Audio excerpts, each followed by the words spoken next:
오늘도 하나님 말씀 앞에 서게 되어 여러분 모두 주의 이름으로 축복합니다. 하나님 말씀은 고린도전서 5장 11절 말씀 봅니다.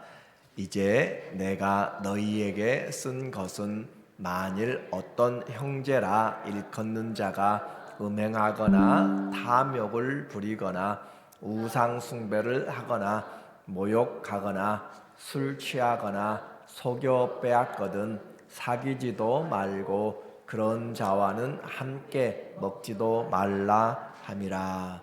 아멘. 오늘은 성도의 죄, 음행에 대하여서 말씀을 같이 나누도록 하겠습니다. 그리스도의 일꾼은 하나님의 비밀을 맡았다라고 4장에서 이야기를 하고 있어요. 하나님의 비밀을 한마디로 이야기하면 예수 그리스도가 비밀이고 그의 십자가가 비밀입니다. 이것을 복음이다 라고 이야기해요. 예수 그리스도 안에 하나님의 모든 신령한 지혜와 능력이 다 들어가 있고 구원의 은혜가 있기 때문에 바울은 예수 그리스도와 그 십자가 외에는 아무것도 자랑하지 않기로 작정을 하였습니다. 성도들에게 정말로 자랑은 내가 가진 어떤 것들이 아니라 예수 그리스도가 자랑이 돼야 되고 그 이름이 우리의 삶의 목표가 될 때 우리의 삶은 복되고 더 주 안에서 영광스러운 삶이 됩니다. 충성된 일꾼, 하나님의 일꾼, 그 비밀을 맡은 자는 어떻게 살아가야 되는가? 충성되라 라고 이야기했어요. 충성은 상황에 따라서 변하는 것이 아니고 죽을 때까지 일편단심이죠. 죽을 때까지 그리스도에게 또 부르심의 상을 향하여서 표대를 향하여서 충성하는, 그리고 말씀 밖으로 넘어가지 않는 사람. 하나님의 말씀을 떠나면 충성이 제대로 될 수가 없습니다. 말씀을 분명히 알아야 되고 말씀 밖으로 넘어가지 않고, 그리고 본을 보여라 라고 이야기하고 있어요. 말씀만 아는 것이 아니라 본을 보이는 삶. 그래서 바울은 1만 스승이 있어도 아비는 작다라고 한 것처럼 해산의 수고를 하면서 영혼을 살리는 그 일에 한 영혼 한 영혼을 세워가는 일에 열심을 품었던 것을 말합니다. 이와 같이 이제 고린도 교회 세워진 그 지역이 당시에 상업적으로는 부하였고 또 교통적으로 많이 발달해서 많은 사람들이 있고, 그렇지만 그곳에는 신전들이 많아서 성적으로 타락한 도시가 고린도였는데 그 고린도의 영향, 문화들이 이 교회에도 그대로 들어왔습니다. 그래서 1절에 보니까 말하기를 너희 중에 심지어 음행이 있다 하는 말을 들으니 그런 음행은 이방인 중에서도 없는 것이라. 누가 그 아비의 아내를 취하였다 하는도다. 그리하고도 너희가 오히려 교만하여져서 어찌하여 통하니 여기지 아니하고 그 일 행한 자를 너희 중에서 쫓아내지 아니하였느냐. 아주 중요한 메시지이고 또 우리에게 부끄러운 교회에 또 성도들에게 일어났던 일들에 대해서 이야기를 하고 있습니다. 세상은 갈수록 악해지고 타락하여집니다.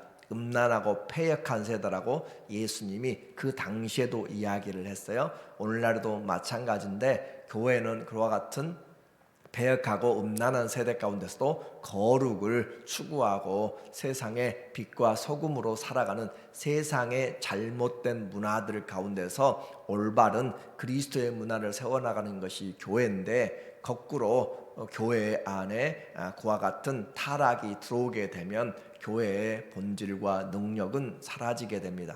우리가 꼭 기억해야 될 것이 있는데, 우리가 구원을 얻었다고 해서 우리의 삶이 함부로 살아서는 안 되는 것이고, 우리에게 거룩이라고 하는 그 사실은 항상 우리 안에서 거룩하게 되어가는 성화의 과정을 우리는 바라보고 추구해야 돼요. 그래서 생각에서 거룩해지고 말에서 거룩하여지고 우리 행동에서 거룩하여지는 그런 모습으로 나타나야 되는데, 음행이 있는데 심지어 이방인 중에도 없는 아버지의 아내를 취하였다라고 그렇게 이야기함으로써 아마 계모가 되는 그런 부분 같아요. 그래서 어머니라 하지 않고 아버지 아내라라고 그렇게 이야기하면서 그러는데, 중요한 것은 그리하고도 너희가 오히려 교만해졌다라고 그렇게 이야기하는 거죠.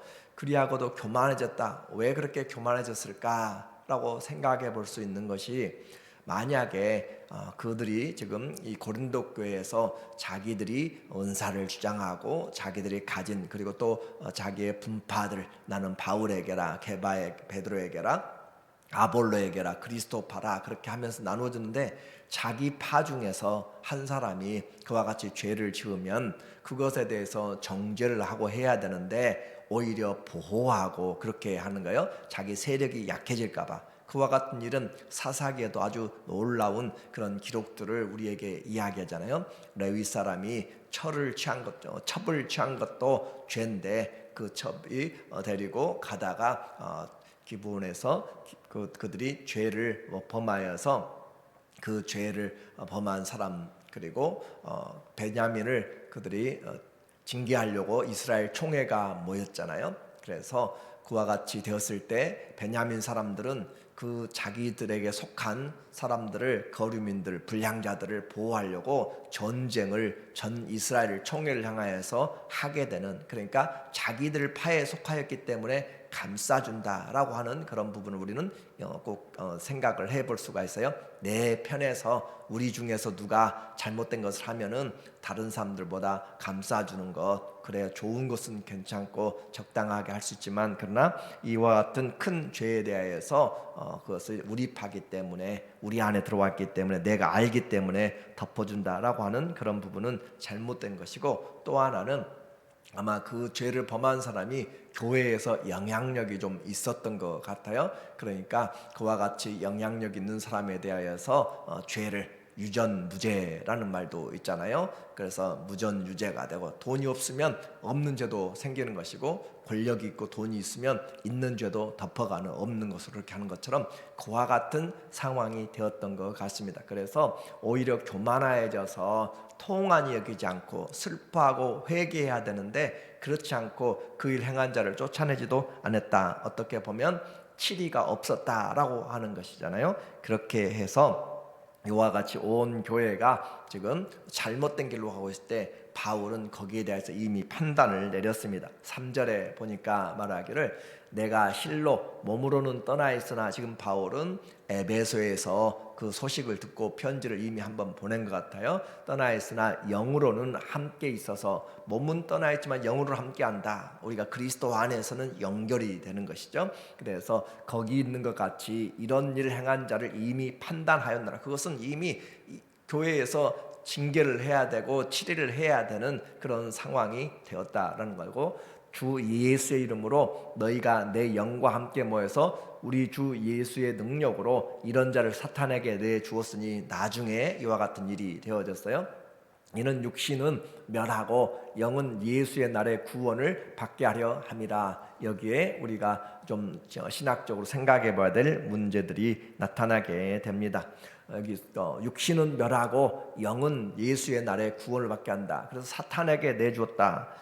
이것은 교회에서 출교된 것을 지금 이야기를 하고 있어요. 우리가 교회 출교라고 이야기하면 단순히 교회에서 쫓아냈다라는 것으로만 생각하면 당시의 문화를 잘 이해하지 못한 것이고, 이스라엘은 신앙 공동체인 것이죠. 거기서 출교가 됐다는 것은 아무런 법적 그런 보호를 받지 못하는 그런 부분이 되는 거예요. 그리고 교회라고 하는 것은 하나님의 교회라고 그렇게 이야기를 했고, 그래서 그리스도의 몸인 지체에서 떨어져 나갔다라고 하는 표현을 통하여서 더 이상 그를 형제로 같이 교제할 사람이 되지 못한다라고 하는 것이 바로 출교라고 하는 것이죠. 그래서 생각할 것은, 우리가 육신이 건강하다고 다 축복이 아니고, 우리가 많은 재능을 가졌다고 복이 아니라 가진 것을 어떻게 사용하느냐, 그것이 참 중요한 부분입니다. 그리고 죄에 대해서 계속적으로 이야기하는 부분이, 우리에게 구원을 얻을 때 그냥이 아니라 우리에게는 하나님이 불같은 시험들을 통하여서 우리의 삶에 대한 평가를 한다라고 이야기했어요. 교회의 이론인데, 죄를 회개하지 않고 지속적으로 그와 같이 덮어놓고 하게 됨으로써 교회는 점점 세상적인 죄의 타락이 영향을 미치게 됩니다.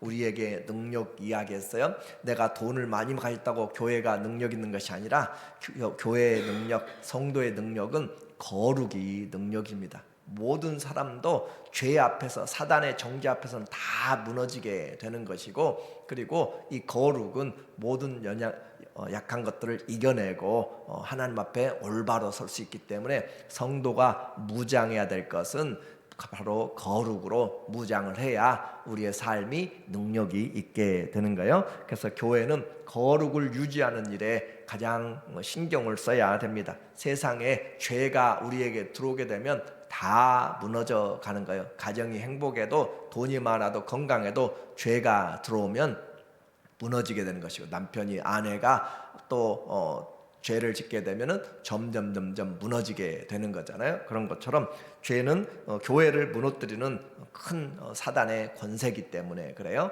5절에 보니까 우리 말하기를 5장 7절에 보니까 너희는 누룩이 없는 자인데, 누룩은 타락된 오염된 것을 이야기해요. 새 덩이가 되게 하여 묵은 누룩을 내어버리라. 우리의 유월절 양 곧 그리스도께서 희생이 되었느니라. 묵은 누룩을 다 제하여고 우리는 새롭게 되어야 된다. 이러므로 우리가 명절을 지키되 묵은 누룩으로도 말고 악하고 악의에 찬 누룩으로도 말고 누룩이 없이 오직 순전함과 진실함의 떡으로 하자. 우리의 신앙은 바로 순전한 그리스도의 보혈의 피에 의지하여서 진실함의 떡으로 하자라고 그렇게 이야기했습니다. 그래서 주 안에서 있다고 하는데 계속 만나며 데리고 가는 데가 중독으로, 데리고 가는 데가 죄 짓는 곳으로 그렇게 발걸음을 인도하는 그런 교제가 있다면 끊어내라 라고 하는 거예요. 9절에 말하고 있어요. 내가 너희에게 쓴 편지에, 이 편지는 바로 이 고린도전서 앞서서 먼저 한번 보낸 것 같습니다. 그래서 내가 지난번에 편지를 썼는데 음행하는 자들 사귀지 말라 그렇게 편지를 했는데 그들이 좀 오해를 한 것 같아요. 그래서 이 말은 세상에 음행하는 자들이나 탐하는 자들이나 속여 빼앗는 자들이나 우상 숭배한 자들 도무지 사귀지 말라 하는 것이 아니니, 만일 그리하려면 너희가 세상 밖으로 나가야 할 것이라. 음행하는 자 사귀지 말라라고 이야기를 했는데, 그것은 교회 안에서 죄를 지속적으로 범하는 그 사람들을 사귀지 말라는 것이지, 세상에 있는 죄를 범한 사람과 사귀지 말라 한 것이 아니다. 이 말은 세상에 죄인들이 많은데 그들과 이와 같이 사귀지 않으면 우리는 세상에서 사귈 사람도 없고 전도할 사람도 하나도 없다라고 하는 것을 지금 말하고 있어요. 그래서 이와 같이 교회 밖으로 나가야 되는데 11절에 말씀하기를 이제 내가 너희에게 쓴 것은 만일 어떤 형제라 일컫는 사람이 교회 밖에서 그렇게 죄를 짓는 사람, 이제 전도해서 교회에 들어오게 되면 그들이 죄를 회개하고 회개에 합당한 열매를 맺음으로 하나님 나라의 거룩한 그런 자녀들이 되고 그렇게 하나님 앞에 귀한 삶을 살아가도록 그렇게 변화되는 것이 교회요, 성도요 불러내심을 입은 자인데, 교회 안에 들어와서도 여전히 그와 같은 것들을 삶을 살아가면 그것은 올바른 신앙이 아니다 그 말이에요. 교회를 오히려 물들게 만드는 것이고 나쁘게 더 하기 때문에 그것에 대해서 어떤 형제라 자매라 하는 자가 음행이나 탐욕을 부리거나 우상 숭배를 하거나 모욕하거나 술 취하거나 속여 빼앗거든 사귀지도 말고 그런 자와는 함께 먹지도 말라 함이라. 그래서 그에게 그와 같은 것이 잘못되었음을 우리는 잘 권면하고, 그래서 죄에서 회개하고 회개하면 우리는 얼마든지 받아주고 그렇게 함으로써 거룩을 추구하도록 해 나가라라고 하는 거예요. 그러니까 내가 함께 신앙생활하고 내 편이고 돈도 잘 쓰고 그렇게 한다고 해가지고 죄 짓는 데 따라다니면서 그렇게 하지 말고 앉을 자리 떠날 자리 그들을 잘 분별하라. 성경은 반복적으로 이야기를 하고 있습니다. 우리의 신앙에 정말 좀 충격적인 이야기들을 계속해요. 고린도전서 6장 9절 바로 다음 장인데, 불의한 자가 하나님 나라를 유업으로 받지 못할 줄을 알지 못하느냐라고 아예 딱 잘라서 이야기해요. 불의한 자, 하나님 앞에서 의롭지 못한 자죠. 예를 들어 그래서 미혹을 받지 말라. 우리에게 미혹받지 말라는 신앙생활 예수님 믿으면 예수님 믿으면 구원 받았으니까 이제 마음대로 살아야 된대. 그렇게 살아야 된다. 기쁜 소식의 교회나 그렇게 그런 것들도 많이 있잖아요. 영적으로 구원 받았으면 육적인 것은 세상에 속하였기 때문에 어차피 죽을 육신이니까 마음대로 살아야 된다라고 하는 그런 어리석은 가르침에 미혹되지 말라라고 하는 거예요. 그래서 음행하는 자나 우상 숭배하는 자나 간음하는 자나 탐색하는 자나 남색하나 성적인 타락이 가장 많이 나타나요. 도적이나 탐욕을 부른 자나 술 취하는 자나 모욕하는 자나 속여 빼앗는 자들은 하나님의 나라를 유업으로 받지 못한다. 분명히 9절에서 지금 위에와 아래에서 함께 묶어가지고 우리에게 표현해주는 하나님의 나라 기업을 받으려면 우리의 삶이 하나님 앞에서 거룩하지 않으면 안 된다라고 그렇게 이야기를 하고 있어요. 이건 고린도 교회가 특별해서가 아니라 모든 교회에 주는 메시지입니다. 에베소서 5장 5절에서도 우리에게 동일한 메시지가 나타나요. 너희도 정녕 이것을 알거니와 음행하는 자나 더러운 자나 탐하는 자 곧 우상 숭배자는 똑같이 지금 같은 메시지를 쓰고 있어요. 다 그리스도와 하나님의 나라에서 기업을 얻지 못하리니. 기업, 하나님의 나라에서 기업이 없다. 그것은 부끄러운 그런 구원에 대한 부분을 우리에게 말씀해주고 있죠. 그러므로 누구든지 헛된 말로 너희를 속이지 못하게 하라. 많은 사람들이 예수님 믿으니까 천국은 따는 당상이라고 그렇게 말하면서 생활을 마음대로 하고 있는 그런 것들에 속지 말라 그 말이에요. 그래서 이로 말미암아 하나님의 진노가 불순종의 아들들에게 임하나니 그러므로 그들과 함께하는 자가 되지 말라. 성경은 너무나 견고하게 우리에게 말씀해주고 있어요. 어떤 사람들이 교회에 와서 그렇게 주일날 일주일 내내 죄를 짓다가 주일날 교회 갔다 왔으니까 또 살아야 된다. 그것이 바로 예레미야 7장 9장까지 계속해서 하는 말이잖아요. 밖에 나가서는 죄를 짓고 그렇게 하면서 안식일에 모여가지고 여기가 하나님의 성전이니 여기가 하나님의 성전이다 라고 하고 그곳에서 또 나가서 또 죄를 짓고 그래서 너희가 하나님의 성전을 강도의 구렬로 만든다라고 그렇게 이야기하고 있는 것이죠. 이와 같이 말하는 것, 또 이 바울뿐만 아니라 사도 요한도 동일한 경고를 우리에게 주고 있습니다. 요한계시록 22장 14절에 보니까 자기 두루마리를 빠는 자들은 복이 있으니 두루마리는 우리의 행실을 이야기하고 있어요. 우리의 행실을 빨아야 된다. 깨끗하게 해야 된다. 그래서 이는 그들이 생명나무에 나아가며 문들을 통하여 성에 들어갈 권세를 받으려 함이라. 개들과 이 개들은 불의한 자들을 말하고 있어요. 개가 돌아다니면서 온갖 더러운 것들을 먹고 다니는 이스라엘 사람들의 개는 바로 그와 같이 불의한 자들을 이야기한 거죠. 개들과 점술가들, 점치는 자들, 또 음행한 자들과 살인자들과 우상 숭배자들과 및 거짓말을 좋아하며 지어낸 자들은 다 성 밖에 있으리라. 기업이 없다라고 그렇게 말하는 거죠. 그래서 심각한 죄를 지으면서 영의 구원을 주장하는 그런 사람들에게 대해서 그것은 안전장치가 절대 아니다라고 성경은 말하고 있습니다.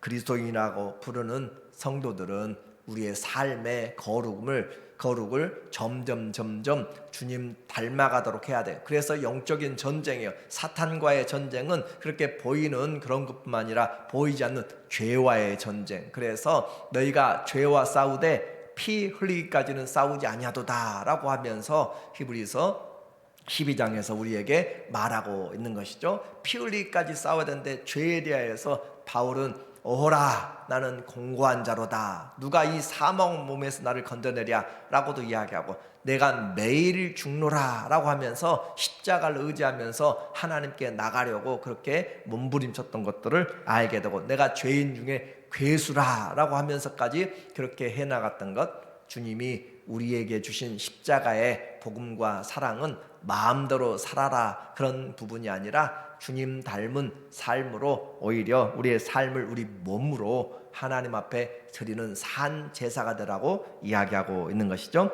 그래서 우리에게 썩어져가는 옛 그런 구습들을 이제는 벗어버리고 새 사람을 입으라. 에베소서 4장 22절의 메시지입니다. 너희는 유혹의 욕심을 따라 썩어져가는 구습, 없어져 버리고 쇠하여지는 것이죠. 세상 풍습을 따르는 옛사람을 벗어버리라. 옷을 벗어버리고 오직 너희의 심령이 새롭게 되어 하나님을 따라 의와 진리의 거룩함으로 지으심을 받은 새 사람을 입으라. 새 사람의 옷이 그리스도로 우리는 옷 입는 거잖아요. 그리스도로 옷 입고 그리스도로 생각하고 그리스도로 말하고 그리스도의 마음을 가지고 살아가는 사람이 새 사람. 여기서 의와 진리의 거룩함으로 우리는 그와 같이 되어 살도록 하나님이 성령으로 새 사람으로, 의로운 사람으로, 진리를 추구한 사람으로, 거룩을 추구한 사람으로 우리에게 생명을 주었다라고 그렇게 말했어요. 이 시대에 음행이 너무나 일반화되었고 또 음란한 시대입니다. 그럼에도 불구하고 우리는 하나님의 성전이라고 그렇게 이야기함으로써 우리의 삶이 거룩과의 전쟁을 하도록 이야기합니다. 음행은 다른 죄와 다른 그 영향력이 있어요. 고린도전서 6장 19절에 우리에게 말하기를, 6장 19절 메시지에 보면은 우리의 몸으로 하나님이 우리에게 산 것이 되었기 때문에 우리 몸으로 하나님 앞에서 올바로 살아가라. 너희의 몸은 너희 것이 아니다. 그러므로써 하나님께 산 것이 되었기 때문에 주님 앞에서 올바로 구별하여 살라라고 그렇게 말씀을 하고 있어요. 이제 구약 성경에서 가장 중요하게 반복적으로 경고했던 죄가 우상 숭배였죠. 가는 곳마다 우상 숭배가 빠지지 않습니다. 그리고 그것을 하나님은 가장 중요하게 나라가 망하고 사람들이 망하고 했던 것이 바로 우상 숭배였는데, 그 우상 숭배는 하나님에 대한 영적인 간음이었잖아요. 나 외에 다른 신을 내게 두지 말라라고 한 것이 바로 영적인 간음인 것처럼 오늘 이 시대에도 우리에게 다가온 탐심, 그것이 바로 우상 숭배라라고 그렇게 이야기하고 있고, 음행은 가장 많은 부분에서 나타나게 되는 하나님의 심판에 바로 척도가 되는 것이 이와 같은 음행의 문제들입니다. 우리 아버지가 거룩하니 너희도 거룩하라 라고 한 것처럼 성도들에게, 말 그대로 거룩한 무리들에게 우리는 추구해야 될 것이 바로 하나님의 거룩이 우리의 삶에서 성전된 삶으로 살아감으로 우리 몸으로 하나님을 기쁘시게 하는 거룩한 제물로 하나님의 영광을 나타내시기를 예수님 이름으로 축원합니다. 아멘. 하나님 아버지, 이 시대가, 아니 우리가 바로 이와 같은 가운데서 죄의 아버지 하나님 노출되어 살아갑니다. 하나님의 말씀이 우리에게 찌른 채찍 같고, 주의 말씀을 들을 때 우리의 마음이 아버지 하나님 앞에 올바로 회개하고 돌아오므로 주의 거룩하심을 본받아 살아가도록 인도하여 주시옵소서. 우리의 삶 전체가, 우리의 재능 전체가, 우리의 인생 전체가 하나님 앞에서 구별되는 그런 삶으로 충성되게 하여 주시고, 말씀 밖으로 넘어가지 않게 하시고 삶의 본이 되도록 인도하여 주시옵소서. 예수님의 이름으로 기도합니다. 아멘.